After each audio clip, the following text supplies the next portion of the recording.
Hey, salut tout le monde, bienvenue dans un nouvel épisode de Tech et Tactique, le podcast où on se prend pas au sérieux, on se parle de technologie, puis marketing, vente, les affaires, bref, des sujets qui nous passionnent, mais tout en restant le plus léger possible. Salut Eddie, comment ça va? Ça va bien, toi? Super bien, merci beaucoup. En fait, je te passe le flambeau Oui. pour les questions. J'aimerais ça qu'on parle de vidéo aujourd'hui. Tu sais, YouTube, Crave. J'aimerais, tu sais, moi, je m'en sers, mais j'aimerais ça. Parce qu'il commence à avoir une bonne utilisation de ça. C'est assez croissant. Donc, le sujet, ça serait le vidéo dans le marketing, là, si je pouvais m'exprimer comme ça. Puis, si je pouvais m'exprimer, pardon. Puis, je veux savoir présentement, là, premièrement, c'est-tu quelque chose que tu es confortable à discuter, Francis? Ben, étrangement, c'est comme le sujet que j'avais préparé, ça donne de même. Je dis ça de même. Puis ton livre en arrière aussi témoigne que tu étais prêt. Donc, comment tu sais, toi, comment tu t'en sers, le vidéo, dans tes stratégies marketing? Tu sais, l'évolution de tout ça, etc. Comment tu t'en sers présentement? Écoute, la vidéo, c'est un peu comme ce qu'on est en train de faire présentement. Il y a plusieurs choses. D'un, la vidéo est de plus en plus accessible. T'sais, on le voit, on en voit de plus en plus. TikTok, on avait déjà la gang de YouTubers qui produisaient des vidéos. Ouais. Ça avait de l'air loin, ça avait de l'air plus compliqué de faire des belles choses. L'avenue de TikTok a fait en sorte que ça a beaucoup démocratisé la vidéo. Donc, c'est super accessible. Là, on a tout le monde, on a une caméra super performante, toujours à nos côtés. Donc, la vidéo a pris de plus en plus de place. Puis, comment est-ce que moi je l'utilise? Comment est-ce qu'on l'a utilisé dans les dernières années aussi? C'est beaucoup en termes de notoriété. Fait que mon, mon concept à moi, c'est pas nécessairement de créer de la vidéo de très haute qualité en termes de rendu. C'est de créer de la quantité. De la quantité de vidéos avec des sujets qui sont autant que possible le plus intéressants pour essayer de créer une espèce de réciprocité avec nos clients potentiels. Fait que les gens viennent vers nous parce qu'ils nous connaissent, parce qu'ils parce qu'ils nous entendent, parce que on est vrai, on est authentique, ça arrive qu'on se plante, ça arrive Ouais, mais qu'on c'était ça c'était ça ma question, dans le fond. Parce que la qualité, premièrement, ça coûte cher aussi. Puis tu sais, c'est toute oui, une organisation. C'est que tu vises plus l'authenticité, si je pourrais m'exprimer même, dans le sens que, tu sais, d'avoir vraiment des affaires filmées sur le. ben, ce que j'ai eu comme expérience, quelqu'un qui a investi, et disons que tu as investi pour te faire une vidéo promotionnelle qui t'a coûté entre 7 et 10 000 $. Ça reste que tu as une vidéo pour ce prix-là, puis c'est une vidéo qui a l'air d'une publicité, c'est une vidéo qui ferait bien à la télévision, mais sur les médias sociaux, les gens vont rechercher un petit peu plus l'authenticité. Ouais. Puis, il y a une autre chose. Si on y va, si on pense médias sociaux, les gens vont écouter souvent les publicités, ça va passer, puis les gens écouteront même pas. On va la voir, on va voir un peu le sous-titre, on mettra pas le son nécessairement, pas toujours, à moins que le sujet nous intéresse vraiment. Ce qui fait que, pour moi, je préfère y aller vers la quantité, créer du contenu qui peut être tutoriel, qui peut être engageant, qui peut être créer un peu de polémique même des fois. C'est convaincant pour que tu sais que Mais la personne qui te suit peut avoir souvent des nouvelles de toi, te voit passer, puis c'est un peu l'optique de ça, j'imagine. c'est en plein ça.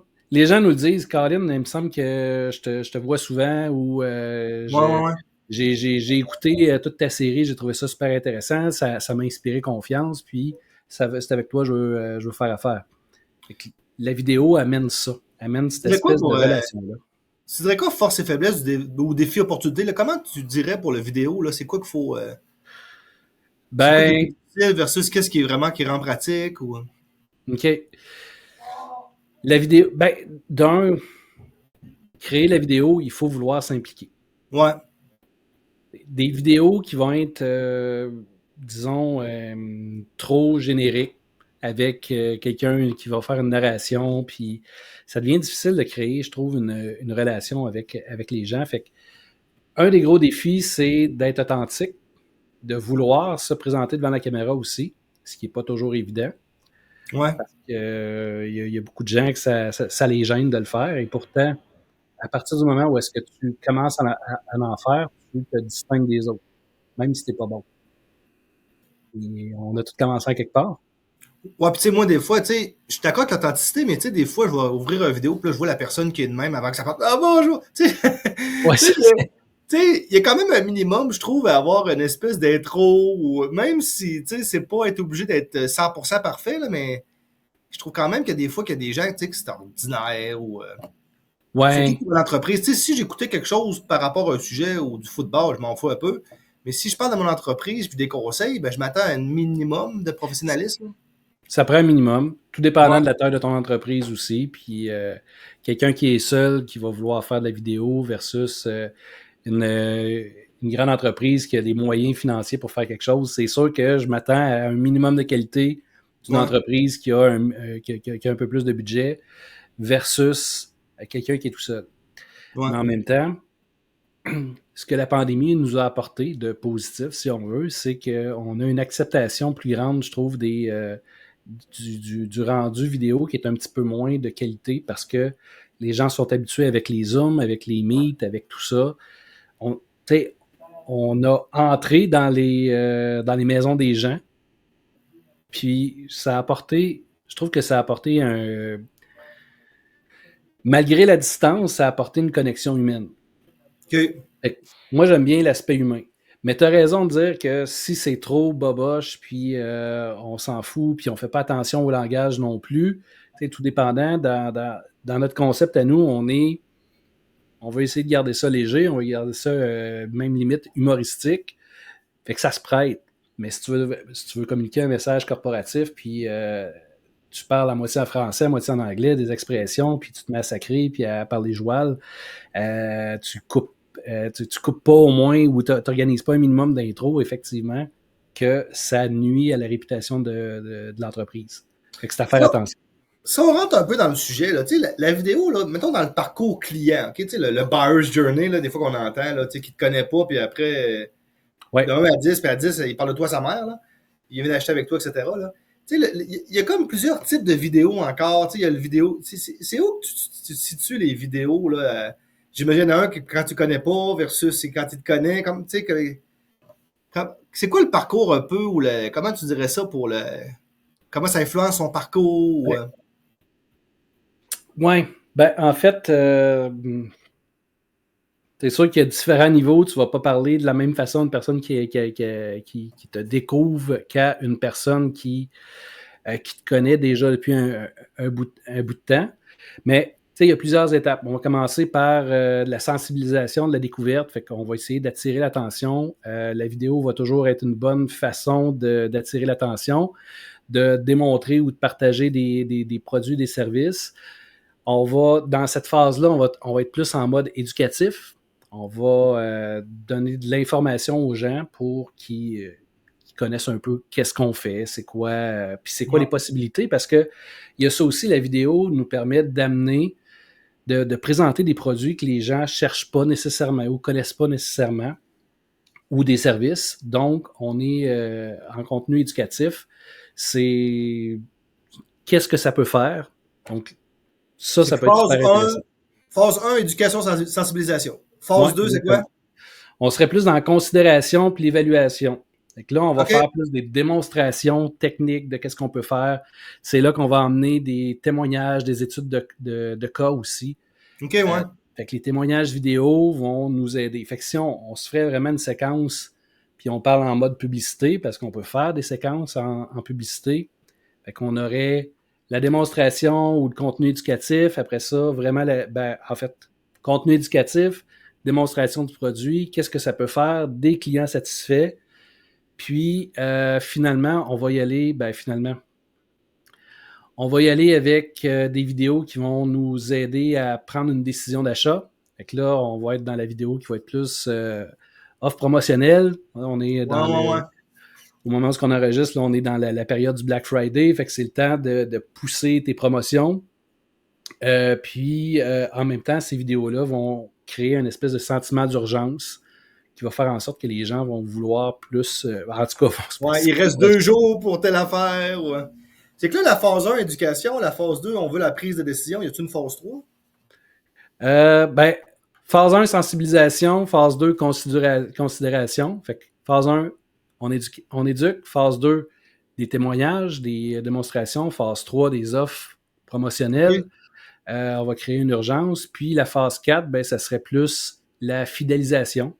Ouais. Où est-ce que là, on pourrait envoyer des vidéos de remerciements, on pourrait envoyer des tutoriels, des choses qui vont, en fait, des vidéos de support, ce genre de choses-là, qui vont quand même continuer d'entretenir la relation avec le client, puis va faire en sorte que probablement ces clients-là vont vouloir acheter de nouveau chez nous ou au moins nous référer. C'est que tu alternes un peu, quand tu commences à créer ça, il faut que tu aies une espèce d'idée de quel type aussi, dans quelle section je veux commencer à créer mon vidéo. Là. Oui, si on veut faire quelque chose qui suit une certaine logique, certainement, Ouais. mais en même temps, je te dirais, il ne faut pas trop faut en faire.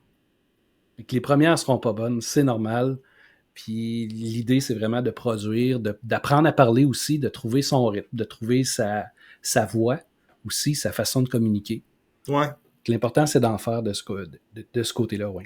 Puis pour terminer, là, mettons qu'on parle d'intelligence artificielle, parce que c'est un sujet assez d'actualité. Là. Ça a-tu un Oui. rapport, ça, avec la vidéo, Francis? Ben, l'intelligence artificielle va nous aider beaucoup à créer de plus en plus, créer je le dirais pas, Contenu? pas les contenus, mais les formats. OK. Donc, à partir d'une vidéo plus longue ou d'une vidéo en format télévision, si on veut, en format 16:9, ben, on va pouvoir créer presque automatiquement des vidéos qui vont être dans un format 9:16, donc le format des Reels, le format des TikTok et tout ça. Fait que l'IA va nous aider de ce côté-là. L'IA va nous aider aussi à créer différentes intros pour parler à nos différents types, à nos différents personas. Ça va nous aider à segmenter. Puis, l'intelligence artificielle, on a du côté de la création, peut nous aider pour la rédaction de nos textes, pour trouver les idées de sujet aussi, pour avoir quelque chose de cohérent. On peut s'en servir pour dire, je veux créer une vidéo en phase de considération, puis qu'est-ce qu'il faudrait que je dise sur mon sujet. L'IA va pouvoir te donner un peu de contenu de ce côté-là. Mais il y a aussi l'IA qui est intégrée dans les plateformes publicitaires, qui va aider à optimiser, qui va aider à toucher la bonne personne au bon moment. Puis même ce qui s'en vient avec Google, je vais te parler davantage de Google Ads parce que c'est plus ma plateforme à moi. Google va pouvoir créer automatiquement tes vidéos. À partir d'une vidéo, va pouvoir segmenter puis couper les bouts où est-ce que les gens décrochent, recréer lui-même ses vidéos, changer Wow. les appels à l'action, changer lui-même les accroches aussi pour toucher différentes personnes. L'intelligence artificielle a un rôle important à jouer de ce côté-là. Reste que j'aime encore avoir un minimum de contrôle sur ce que je dis ou ce qu'on me fait dire parce qu'il va y avoir de plus en plus de deepfake où est-ce que je vais pouvoir me créer un avatar qui va parler pour moi. Ça existe déjà. Je trouve que ça fait pas très naturel encore, mais c'est quand même surprenant ce que ça peut faire. J'aime croire qu'on va garder de l'authenticité parce que à la vitesse où est-ce que ça va, c'est tellement rendu facile de créer du contenu que finalement, les contenus finissent par tous se ressembler. Ce qui était un avantage au début devient même à la Ouais. limite un inconvénient parce que, Colin, tout le monde est pareil. Fait que comment est-ce qu'on fait pour se distinguer? Ça va être de recommencer à faire de la vraie vidéo, je pense. Ouais, parce qu'on est inondé présentement. Là. Ouais, c'est OK, ça. donc, si je Bien fait comprends penser.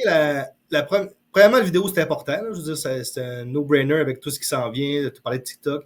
Deuxièmement, il y a des phases là-dedans. Il faut savoir quel type de vidéo on fait à quelle étape. Puis troisièmement, Ouais. je comprends aussi qu'il faut regarder avec l'intelligence artificielle ce qui s'en vient pour se tenir à l'affût. Ça, c'est comme dans tout. Là. C'est que, dans le fond, le message aujourd'hui que je comprends, c'est que c'est important de s'intéresser à ça puis d'en faire dans notre marketing. Là. De plus en plus. Puis d'être authentique, de raconter une vraie histoire, puis d'accrocher les gens comme ça de cette façon-là. Tu sais, c'est de créer un pont entre le client puis ton offre de service. La vidéo, ça devient vraiment un beau chemin pour se rendre. Moi, si je Tout à peux fait. terminer, là, j'avais un client, c'est drôle, là, tu sais, parce qu'il avait écouté mes vidéos, pour on dirait qu'il me connaissait après. C'est Là, drôle, hein? ça fait drôle, là, quand un client a dit, puis là, t'as dit ça à un moment donné, puis ah oui, t'avais dit ça dans ton vidéo, tu sais, c'est comme, OK, il connaît toutes mes punchs, mes expressions, c'est que ça m'avait surpris comment ça peut atteindre certaines personnes, là. J'imagine Puis, qu'on est, tu sais, je suis pas une vedette de télévision, là, mais j'imagine que c'est comme les gens, là, tu sais, qui jouent des téléséries, puis qu'après, les gens ont l'impression qu'ils les connaissent parce qu'ils se voient tout le temps à la télévision, là.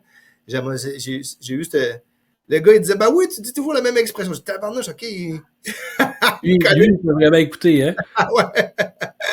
Mais non, t'as raison, puis on n'est pas conscient des gens qui écoutent. Parce que des fois, tu vas voir, il y a un petit peu de vue, t'en as pas tant que ça, puis tu sais pas qui est en arrière, qui l'a vu. Ça peut être le PDG d'une grosse business qui va faire affaire avec toi, qui va te donner, puis il a jamais commenté, t'as aucune idée c'est lui, puis là, du jour au lendemain, le téléphone sonne, puis la personne va faire affaire avec toi. J'ai vécu pas mal la même chose. Il y a des gens que j'étais pas conscient du tout qui m'écoutaient. Puis moi, je continuais à dire des niaiseries. Puis, Colin, j'étais allé chercher des clients de cette façon-là. Fait que ça a une certaine portée, ça c'est clair. OK. Hey, merci Francis pour ton temps aujourd'hui. Écoute, c'est toujours un plaisir, Eddie. Fait qu'on se reparle bientôt. Ça marche.